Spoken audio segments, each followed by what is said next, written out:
Bonsoir tout le monde, bienvenue. Je me présente, je m'appelle Amy. C'est moi qui serai la conférencière de ce soir et c'est moi qui aurai le plaisir aussi de vous guider à bord de l'Éco-Maris cet été. Alors, je vous fais un petit résumé vraiment express de mon parcours. Moi, j'ai commencé à guider en Amérique latine, surtout en Bolivie, Pérou, Nicaragua, Guatemala, aux alentours des années 2007-2008. Et je me suis joint à l'équipe Caravanier en 2017. Et j'ai surtout guidé les voyages au Groenland, au Népal et au Lake Powell.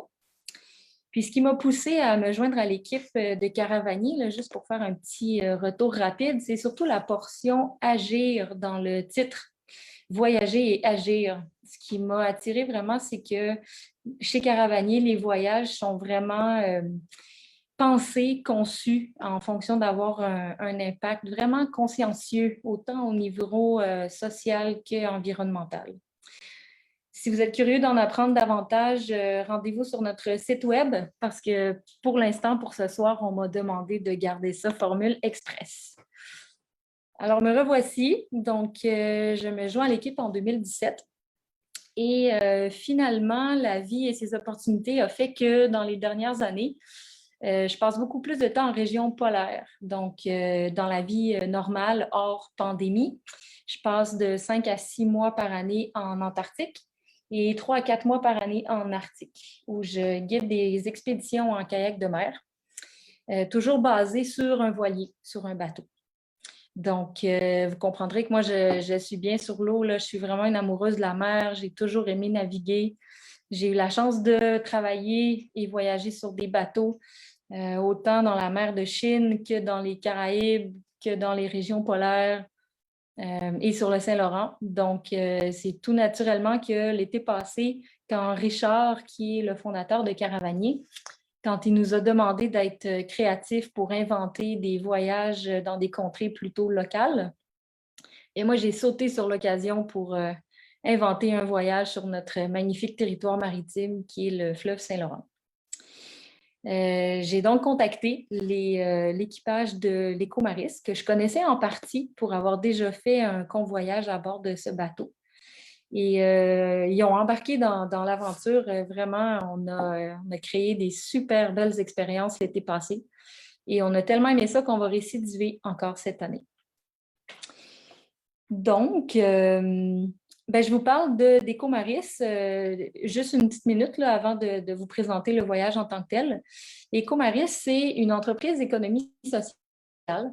C'est un navire école qui vogue sur le Saint-Laurent depuis déjà presque une dizaine d'années déjà, puis qui donne à chaque année à des centaines de jeunes l'opportunité de vivre une expérience de vie significative là, au niveau croissance personnelle et professionnelle. Donc, c'est un grand ketch, un voilier à 2 mâts, avec un gréement traditionnel. Donc ça veut dire qu'il n'y a aucun winch à bord, aucun petit piton électrique magique pour remonter l'ancre. Donc, tout est traditionnel et les manœuvres sont faites de façon manuelle et en équipe. Donc, le voici, l'Éco-Maris, on voit bien les 2 mâts. Donc, c'est sûr que c'est un voyage où le mot participatif prend tout son sens parce que si vous montez à bord avec nous, on a vraiment l'intention de vous inclure dans l'équipage puis de vous faire participer, si vous le désirez, évidemment. Puis c'est vraiment un navire qui a été conçu spécialement à des fins pédagogiques. Donc, l'espace est vraiment prévu en fonction d'avoir 10 à 12 personnes là, qui travaillent simultanément aux manœuvres.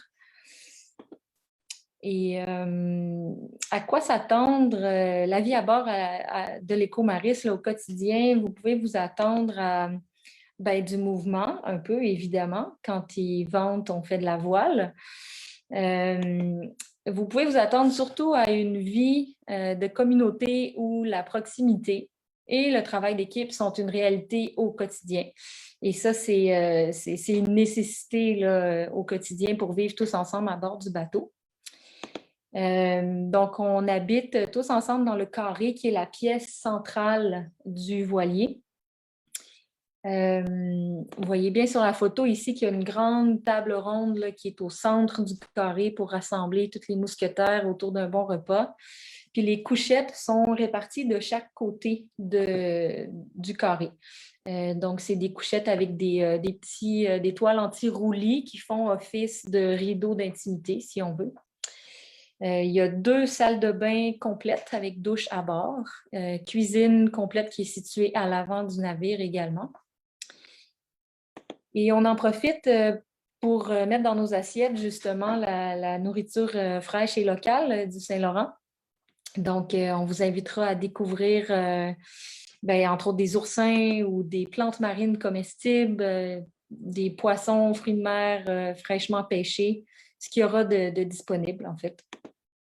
Les petits fruits de la Basse-Côte-Nord, évidemment. Et donc, comme je vous mentionnais, c'est un voilier école. Donc, vous serez invité à participer. Si vous le désirez, on ne vous force jamais, il n'y a rien d'obligatoire. Mais si vous le désirez, vous serez invité à participer à toutes les manœuvres. Donc, on voit ici notre équipage de l'an passé. Et comme les manœuvres se font manuellement, bien, ça prend plusieurs paires de bras pour, par exemple, hisser la grande voile ou pour remonter l'ancre. Donc, on voit ici les voyageurs dévoués qui travaillent sur le gain d'eau pour remonter l'ancre. Et on en profite aussi du fait que c'est un voilier école, pour organiser des ateliers de partage de connaissances. Donc, sur des sujets comme la navigation, la cartographie, l'utilisation des outils de positionnement comme le sextant, des ateliers de nœuds marins. Donc, vraiment, l'équipage, on est là pour partager nos connaissances puis avoir du plaisir tout le monde ensemble. On apporte aussi avec nous des kayaks de mer. Donc, c'est sûr que s'ils ventent, on aime faire de la voile, mais quand ils venteront moins, on a aussi l'intention de découvrir l'environnement côtier, là, autant en kayak de mer qu'en randonnée pédestre. Donc, les kayaks, on les a à bord avec nous. C'est des kayaks démontables. Et on va également faire de la randonnée pédestre, évidemment. Et je vous ai mis ici une photo d'une partie de l'équipage d'Ecomaris parce que, au même titre que les paysages grandioses qu'on va découvrir, au même titre que les rencontres qu'on pourra faire le long de nos arrêts, mais la vie à bord, c'est vraiment le gros highlight du voyage. En fait, c'est vraiment ça qui occupe beaucoup de place. Autant la vie de groupe entre nous, les matelots, les apprentis matelots, que dans les échanges avec l'équipage. Puis vous allez voir, c'est vraiment des gens qui sont passionnés par la mer, qui sont vraiment amoureux de leur métier, puis qui partagent généreusement leurs connaissances. Donc ça, c'est une grosse, grosse partie des voyages à bord de l'Ecomaris. C'est le côté humain, je dirais. Alors cet été, on vous offre la possibilité de venir naviguer avec nous dans 4 voyages différents pour 2 itinéraires. Donc, les 2 premiers voyages qui auront lieu du 5 au 19 juillet, puis du 23 juillet au 6 août, sont des boucles de 15 jours au départ de cette île. Et l'intention pendant ce voyage-là, c'est d'arrêter sur la magnifique et incontournable île d'Anticosti, évidemment, pour ensuite aller faire plusieurs sauts de puce le long de la Basse-Côte-Nord. Quand je dis intention, c'est parce que, étant un navire à voile, c'est sûr que ce qu'on va accomplir dépend grandement du vent, des marées, de la météo, de l'énergie du groupe. Et c'est sûr que le prix à payer pour un itinéraire en boucle, pour un retour à notre point de départ, bien, c'est de la navigation à moteur aussi, un peu. Fait que ça, il va y en avoir, c'est sûr et certain. Alors, je vous ai mis ici quelques photos de la grandiose île d'Anticosti, paysage qui est vraiment, vraiment magnifique. Donc, on prévoit y débarquer puis aller explorer là, en randonnée puis en camping pendant 3 jours. On sera autonome, là, on va laisser le bateau à Port-Meunier puis on va partir avec des fourgonnettes pour aller explorer l'île. On pourra faire la chasse aux fossiles, entre autres. Et évidemment, un arrêt à l'incontournable chute Vauréal, qui est vraiment la vedette de l'île d'Anticosti. C'est vraiment un endroit magnifique. Et ensuite, ici, on voit un paysage typique de la Basse-Côte-Nord avec les tapis mousseux, plein de lichens, puis de petits fruits comestibles. Là, ici, on est en pleine cueillette de chicoutés, camarines aussi probablement.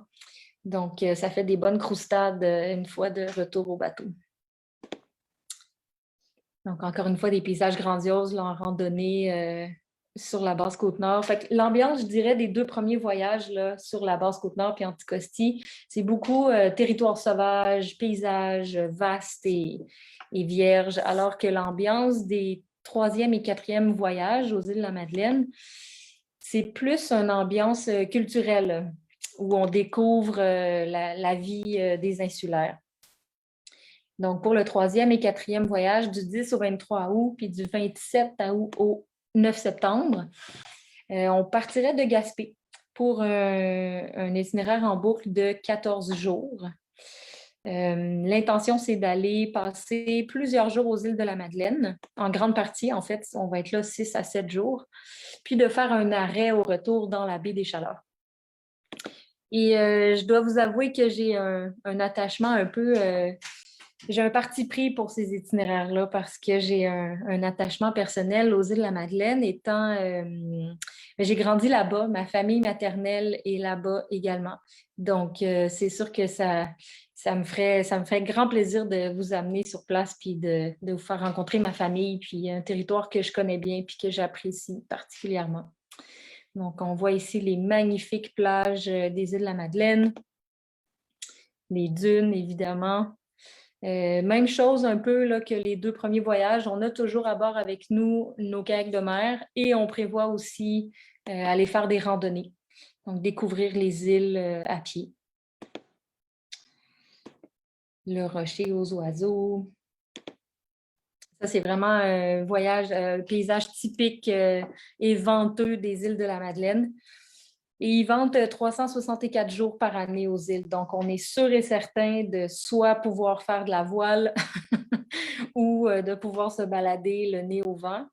Et on vous propose aussi, si le cœur vous en dit, là, ça sera possible de s'initier au kitesurf, qui est le cerf-volant à traction, qui est le sport national aux îles de la Madeleine. Vous avez sûrement déjà vu ça.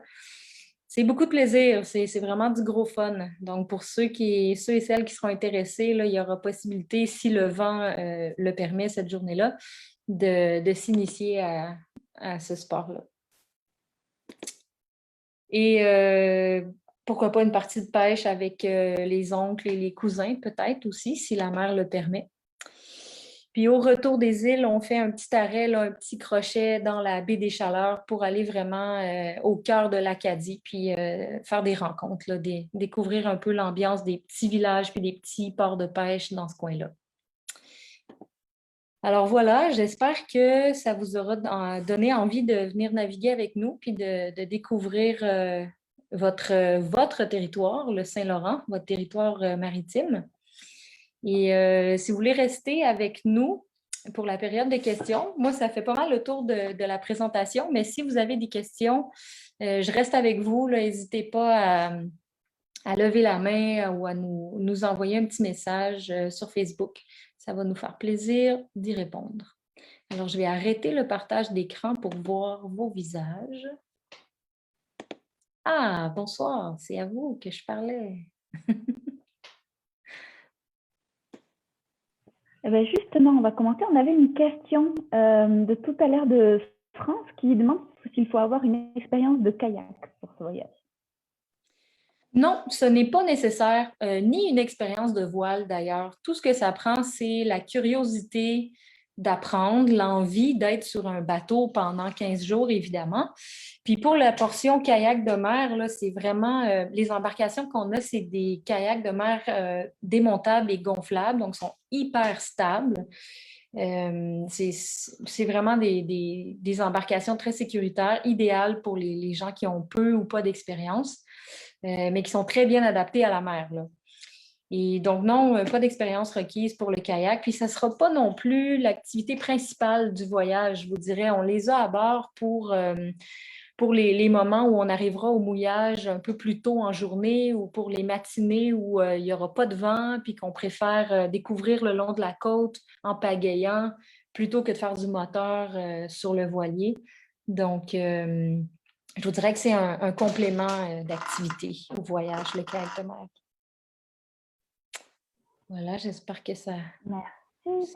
Alors, j'ai vu que il y a du monde qui écrit sur le chat. Vous pouvez aussi les poser de vive oui. voix, vos questions, ça nous fait plaisir. Mais on va continuer. On a 3 questions. Donc, les prochaines à l'oral, si vous n'êtes pas trop timide. La première question, c'est est-ce que les enfants sont bienvenus? On a 2 ados de 12 et 15 ans. Alors, pour les enfants, les ados, je vous dirais oui, on les amène, c'est sûr, on a de la job en masse pour eux à bord du bateau. D'ailleurs, habituellement, le voilier Ecomaris accueille des jeunes participants de 15 à 30 ans, de 18 à 30 ans, pardon, pendant ces programmes Cabestan. Pour les enfants plus jeunes, donc je vous dirais 12 ans et moins, je vous invite à nous contacter directement au bureau, puis on va en parler. Ça sera vraiment du cas par cas. Ouais, contactez-nous, puis on va jaser de ça en famille. Merci. Donc ça, c'était Mélanie. On a une question de France qui demande « Et si on découvre qu'on a le mal de mer sur place? » Premièrement, partez avec l'idée que ça va vous arriver. Que vous allez probablement être 12 personnes à partager un peu le même malaise là, dans les premières journées. Donc, ça aide à créer aussi un peu une ambiance de solidarité et d'entraide à bord du bateau. C'est normal, ça fait partie de l'adaptation physiologique normale d'être sur la mer. Il n'y a rien là. Ceci étant dit, c'est vraiment pas aussi dramatique qu'on peut le croire. Si vous vous inscrivez, il y aura des rencontres pré-départ qui auront lieu juste avant le voyage. Puis je vous ferai part de mes petits trucs là, pour le mal de mer, mais c'est pas si grave à surmonter. Là. Ça fait partie des péripéties du voyage, disons. Merci. Voilà. Marine demande, est-ce que le matériel, surtout le matériel sécurité, est fourni? Oui, évidemment, tout le matériel nautique est fourni à bord, que ce soit les gilets de sauvetage pour la navigation, les gilets de sauvetage pour le kayak de mer. Tout est fourni. Il y aura juste le matériel camping. Là, j'avoue que je ne suis pas certaine. Je pense que si c'est comme l'année passée, les voyageurs qui ont en leur possession tentes, matelas de sol, etc., vous êtes invités à les amener. Puis ceux qui n'en ont pas, je pense qu'on avait comblé un peu, on avait du matériel à prêter. Mais pour ce qui est du matériel bateau et kayak, tout est fourni. Ce que vous devez apporter côté matériel là, à prévoir, c'est une bonne paire de bottes de pluie ou de chaussures nautiques, puis un bon kit imperméable, des pantalons de pluie avec un imperméable là, bien résistant au vent et à la pluie. À part ça, voilà, votre motivation. Super. Alors, encore une fois, je répète, n'hésitez pas à lever les mains si on vous donne la parole. Il faut juste réactiver le micro pour poser les questions. Mais je vais continuer à lire. Lina, petit témoignage de Lina qui dit « C'est le plus beau des voyages et une expérience extraordinaire à tous les niveaux. En plus, Amy est aussi bonne cook que guide que matelot. J'en garde les meilleurs souvenirs. » Donc, merci Lina. Merci. Et Madame Bélanger qui demande 5 à 6 jours aux îles, qu'est-ce qui est prévu sur place? Bon, d'abord, je veux vous dire que 6 jours aux îles, c'est extrêmement court, c'est pas beaucoup. J'ai essayé de condenser mes endroits favoris en 6 jours. Puis j'espère que le vent va adonner du bon bord pour que je puisse vous amener partout. Mais ce qui est prévu, ben, un peu de kayak, un peu de randonnée, des débarquements, évidemment, pour aller rencontrer les gens sur place, visiter les petits villages, rencontrer la famille Bourque, évidemment, parce que mes matantes ne vont pas nous laisser passer inaperçus. Mais tout ça va dépendre en grande partie du vent et de la météo, parce qu'il ne faut pas oublier que nous, on a un camp de base flottant à traîner avec nous. Tu sais, on se déplace vraiment au gré du vent puis des marées, là où on pourra aller avec le camp de base. Mais donc, 6 jours aux îles de la Madeleine, ça ne sera pas plate, là. Ça va être des bons fruits de mer, de la bonne bouffe, des belles rencontres. Voilà. Alors, on a deux questions qui se ressemblent, celle de France et celle de Carmen. C'est est-ce qu'on se rend par notre propre moyen au point de départ, que ce soit en Gaspésie ou à cette île? La réponse est oui. Je sais que l'été passé, les voyageurs s'étaient un peu organisés là, lors des rencontres pré-départ pour covoiturer. Mais oui, vous devez vous rendre ou à cette île ou à Gaspé pour rejoindre le bateau. On vous suggère d'arriver la veille pour une petite rencontre cordiale et informelle, là, puis s'assurer que tout le monde est prêt pour le départ du lendemain matin. Puis d'ailleurs, j'ai oublié de vous mentionner un petit détail pendant ma présentation. Je le glisse ici. C'est concernant la fameuse COVID apocalyptique dont on parle tant, mais c'est important de vous mentionner que spécifiquement pour les voyages à bord de l'Ecomaris, on demande à tous les voyageurs et les membres d'équipage de passer un test, tout simplement 72 heures avant de monter à bord. Et comme ça, une fois qu'on est à bord du bateau, on se considère comme une seule grande bulle familiale. Parce que c'est impossible de maintenir un 2 mètres de distanciation sur un voilier en communauté. Donc, c'est sûr que nous, en utilisant cette technique-là, de cette façon-là, tout le monde est sécurisé. C'est ce qu'on a fait l'été passé. Ça a très bien fonctionné. Donc, c'est ce qu'on va refaire cet été. Mais c'est important d'être à l'aise avec ce détail-là. Voilà. Et une autre question, Madame Mélanger, qui demande quand fait-on du camping? Quand fait-on du camping? Sur Anticosti pour les 2 premiers voyages. Pour le 3e et 4e voyage sur l'itinéraire des îles de la Madeleine, il n'y a pas vraiment de camping de prévu, sauf si l'inspiration du moment nous incite à aller camper sur la plage, mais c'est surtout pour l'île d'Anticosti, je vous dirais, qu'on a prévu ça. Ah, je vois une main levée. Est-ce qu'on peut allumer le micro de Mélanie Saint-Hilaire? Allez-y, Mélanie, puis comme ça. Patrick, en fait, c'est Patrick qui a une question. Nous, on s'est inscrit pour le voyage Basse-Côte-Nord et j'ai une question. Vous disiez, il y a la question des vents, mais disons que je prends le voyage Basse-Côte-Nord. Peut-on imaginer que si les vents ne sont pas favorables, que les 2 derniers jours, on ne va pas à Mingan et qu'on soit obligé de se diriger, exemple, directement à cette île? Excellente question, très pertinente. Oui, j'en reviens à ce que j'ai dit tantôt, que l'intention est pieuse. C'est sûr qu'on veut, on a une intention d'itinéraire, mais ce qu'on va accomplir dépend effectivement beaucoup des marées puis des courants. Notre intention, c'est surtout, là, je vous dirais, Anticosti, Basse-Côte-Nord. Pourquoi? Parce que c'est des endroits que vous ne pouvez pas aller si vous n'avez pas un bateau. C'est sûr qu'on passe à côté des îles Mingan, puis on aimerait ça arrêter si on a le temps, mais on s'est dit que les îles Mingan, l'été prochain, pendant vos vacances, c'est facile pour vous d'y aller. C'est plus accessible. Donc, c'est sûr que dépendamment de notre chance avec Éole, puis notre efficacité dans nos déplacements, on arrêtera très rapidement ou plus longuement aux îles Mingan lors de notre retour vers cette île. Mais on passe à côté, on va les voir, c'est sûr, oui. Mais on ne voit pas ça comme l'objectif principal du voyage. Non, je suis content de l'apprendre parce qu'effectivement, notre intérêt, c'est aller dans des endroits qui ne sont pas accessibles si tu ne sais pas, sauf si tu sais naviguer. Voilà. Hey, et moi, Amy, j'ai une question absolument idiote, mais que je voudrais bien poser quand même.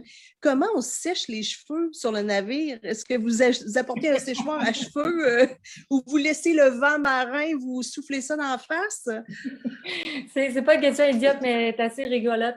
Ils vendent beaucoup sur un voilier. Fait que ma recommandation personnelle, ce serait de simplement utiliser le vent. Mais je peux brièvement vous parler du système électrique à bord du bateau, si vous voulez. On a accès à du 120, mais surtout quand les moteurs tournent ou quand on parle à génératrice. Mais ceci étant dit, on n'a pas du courant en continu à volonté tout le temps. On n'écoutera pas Netflix le soir à bord du bateau, là. Mais ça sera possible de recharger vos téléphones cellulaires et vos batteries de caméra, par exemple. Mais le Très séchoir à déçu pour cheveux, Netflix. pas sûr. OK, donc c'est le vent ou séchoir à cheveux sur batterie ou quelque chose comme ça. Voilà. Parfait. Merci beaucoup. Avant de continuer avec les questions, il y a Marine qui lève la main. Donc, Marine, que je ne vois pas ici. En fait, ouais. Marine. Ah C'est une oui. question sur la COVID, mais elle a été répondue, donc c'est correct. OK. OK, bon, ben, ça marche. Si vous avez d'autres questions concernant les annulations, assurances, vie covidienne, etc., juste nous appeler au bureau. Contactez-nous au bureau, puis on pourra vous en parler plus longuement. On a Fanny qui demande est-ce que l'on participe au CAR? Est-ce qu'il y a de la navigation de nuit? Il y aura des navigations de nuit, certainement, parce qu'on s'est donné comme intention de découvrir une grande portion de territoire. Vous pouvez, si vous voulez, participer au quart de nuit. Oui, définitivement. Isabelle qui demande s'il faut un wetsuit ou un dry suit pour le kayak. Bon, là, ni un ni l'autre, ou un des deux si vous l'avez déjà. Mais ce qu'on recommande, là, ça serait un habillement semblable un peu à... Bien, on va vous fournir une liste de matériel. Ça, c'est important de le mentionner. Puis, ça va ressembler beaucoup à l'habillement qu'on suggère pour les voyages au Groenland en kayak de mer. Donc, simplement des vêtements chauds avec des pantalons imperméables, un bon coupe-vent, là, comme un Gore-Tex pour le haut, puis soit des chaussures nautiques ou des bonnes vieilles bottes de pluie. Ça fait la job. De toute façon, comme je vous mentionnais, le kayak de mer ne sera pas l'activité principale quotidienne de tous les jours. Donc, puis si on sort les kayaks, c'est qu'il va faire beau puis qu'il ne ventera pas. Donc, on peut se permettre de sacrifier un peu l'équipement technique du kayak de mer. Super, ben Fanny, allez-y avec votre question et après on continue. Oui, salut. L'itinéraire qui est prévu, on a parlé de Mingan tout à l'heure potentiellement. On voyait que ton dessin, ton itinéraire est plus loin. C'est quoi? C'est Kegaska, c'est un peu plus loin ou c'est quoi le maximum qu'on pourrait atteindre sur l'itinéraire? Oui, alors l'intention le plus loin qu'on pourrait se rendre, là, notre objectif, c'est Harrington Harbour, qui est un tout petit village sur une île. Vous avez tous sûrement déjà vu le fameux film La Grande Séduction. C'est là qu'a été tourné ce film-là. C'est un paysage, un petit village très pittoresque, très cute. Donc, ça serait notre point le plus nord-est qu'on pourrait atteindre. Voilà. Question de Carmen. Est-ce qu'on connaît un endroit pour nous permettre de rester la veille? On pourra vous renseigner là-dessus, mais il y a des petites auberges là, autant à Gaspé qu'à Sept-Îles. Je sais que l'année passée, c'est ce que les voyageurs avaient fait, là, surtout vu que la route est longue pour arriver la veille. Là, fait que ça vaut vraiment la peine de réserver une auberge pour la veille du départ. Peut-être même pour la journée du retour également. Comme les horaires à bord d'un voilier sont flexibles. Super. Il y a une question que je vais y répondre moi-même. C'est la question de Madame 362610. Si la côte nord est en zone jaune, Montréal en jaune rouge, est-ce que le départ se fait quand même? En fait, donc c'est ça. Par rapport à la situation Covid, on a mis en place des conditions spéciales de réservation qui sont valides pour des inscriptions jusqu'à la fin de ce mois-ci. Ça veut dire que pour tous les gens qui s'inscrivent avant fin avril, si on doit annuler le voyage, parce que ça ne peut pas se faire, par exemple, vous êtes complètement remboursé jusqu'à 30 jours du départ. Et en fait, nous, de notre côté, si jamais à 31 jours du départ, donc juste avant que ces conditions-là s'arrêtent, si jamais on voit qu'il y a le moindre risque que ça ne soit pas possible pour nous de le faire, à ce moment-là, on va l'annuler d'avance. On est aussi en train de regarder, on devrait en savoir plus la semaine prochaine, on devrait avoir une assurance qui couvre pour une annulation liée à la Covid, que ce soit les territoires qui ferment ou qu'on ne puisse pas y aller, ou que ce soit vous qui attrapez la Covid, ou que ce soit votre employeur qui annule vos congés. Et ça, on va le savoir la semaine prochaine et ça vous permettrait de couvrir pour une assurance annulation. Par contre, dans tous les cas, si vous vous cassez une jambe juste avant le départ, là, c'est vos assurances annulation qui vont couvrir. Mais ça, appelez au bureau. on vous renseigne. On sait que c'est un peu difficile de faire de projeter des voyages et de réserver des voyages en ce moment. Et justement, on veut que vous ayez l'esprit serein, mais que nous, on connaisse vos intentions pour savoir un petit peu quels voyages vont être complets, où est-ce qu'on a besoin des guides, où est-ce qu'on confirme, etc. Donc, faites-nous part de vos intentions le plus vite possible. Ça nous aide vraiment dans toute la préparation. Et en même temps, sachez que vous êtes protégés par nos conditions pour que, justement, il n'y ait pas d'enjeu financier derrière ça. Donc, sur cette parenthèse administrative, je reviens sur la question de Carmen. La suivante, c'est est-ce que nous voyageons surtout lors de la journée? Je vais juste faire un petit rajout à ce que tu viens de dire, Julie. Carmen, j'oublie pas ta question, mais je voulais juste vous mentionner que si on se déplace l'été passé, là, on se remet dans le contexte de l'été passé, vous vous en souvenez sûrement, on a quand même réussi à partir 2 fois, 2 groupes complets l'été passé. Et on est presque certain que ça va être la même chose cet été. La raison pour laquelle on est certain, c'est parce qu'on est un peu autonome et autosuffisant. En ayant notre bulle familiale autosuffisante sur un camp de base, bien, on est indépendant un peu des fermetures de régions et d'hôtels et d'attraits touristiques. Nous, on peut ne pas débarquer dans un port si le port est fermé, mais on a notre bateau quand même, puis on peut continuer à se déplacer puis aller visiter la base Côte-Nord sans visiter les villages, par exemple, chose qu'on a fait l'été passé. Donc, du fait qu'on est autonome et autosuffisant, on est confiant que cet été, nous, on part. On y va. Voilà. Et Carmen, est-ce qu'on voyage surtout le jour? La nuit aussi, il y aura des navigations de nuit. Il y a plusieurs grands sauts de puce à faire, là. Donc, il y aura au moins 2 ou 3 navigations de nuit par voyage. Puis je vois tout de suite la question qui est apparue en dessous, là, quelle température on peut s'attendre. Ça dépend vraiment si vous venez naviguer avec nous début juillet ou fin août. C'est sûr que la météo sur le Saint-Laurent est très changeante, hein. On est habitué à la météo terrestre qui est vraiment très différente d'une météo marine. Une fois en plein milieu du fleuve, juste avec la brise, puis l'eau froide, c'est sûr que c'est un peu frisquet, mais juillet, début août, on peut s'attendre à des températures estivales là, de 15-20 degrés le jour. Puis fin août, aux îles, d'habitude, c'est pas mal autour de ça aussi. Ben, quoi qu'on a déjà vu des 30 degrés puis des canicules en août aux îles. Fait que ça varie vraiment beaucoup. Je vois une main. Ah oui, c'est Mélanie. Oui, c'est de nouveau Patrick qui a une question. Vous disiez tantôt que tout dépend du vent. Imaginons, on est sur la base Côte-Nord, il y a une belle journée ensoleillée, mais il vente, qui pourrait rendre le kayak plus difficile. Comment fait-on pour rejoindre la côte si on veut, si on avait prévu de randonner?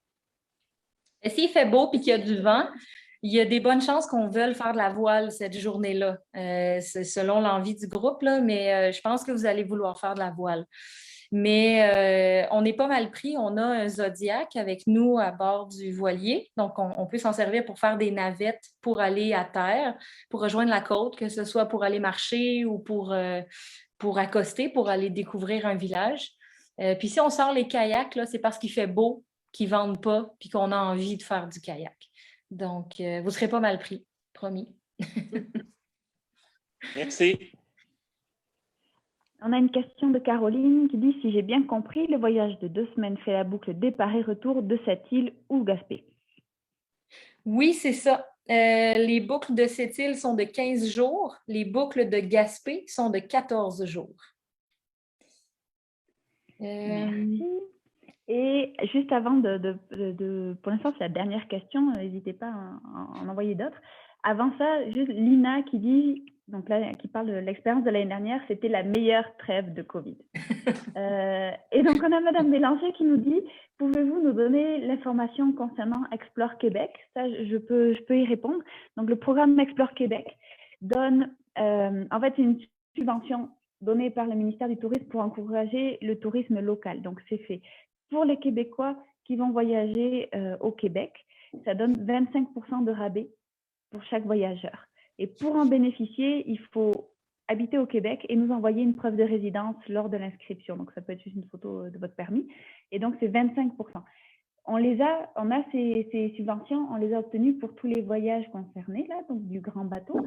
Par contre, pour l'année prochaine, on ne sait pas s'il en restera dans l'enveloppe. Donc, on ne vous les promet pas pour l'année prochaine, mais pour cette année, ça marche. Patrick ou Mélanie, allez-y. Vous avez dit tantôt que vous aviez fait 2 voyages l'an dernier.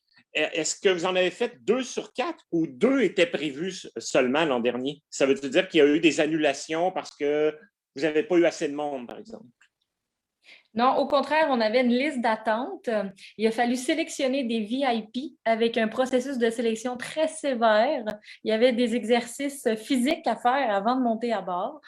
Donc non, notre objectif, c'était 2 voyages l'été passé, puis on l'a atteint, on l'a accompli.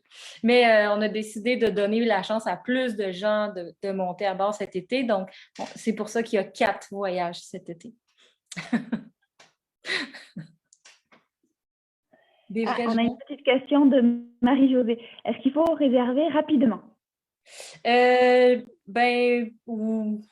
Il reste des places de disponibles sur 3 des 4 départs, si ça peut vous donner une idée.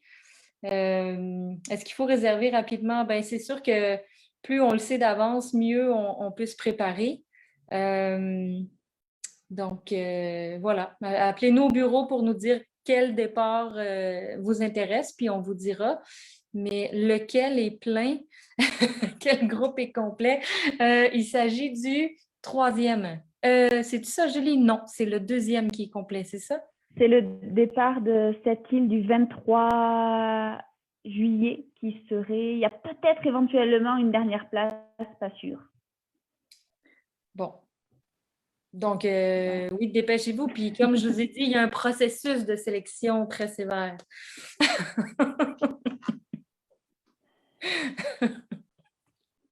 Merci beaucoup à tout le monde. Puis, c'est ça, au bureau, vous appelez Ophélie, celle qui s'occupe de toutes les réservations.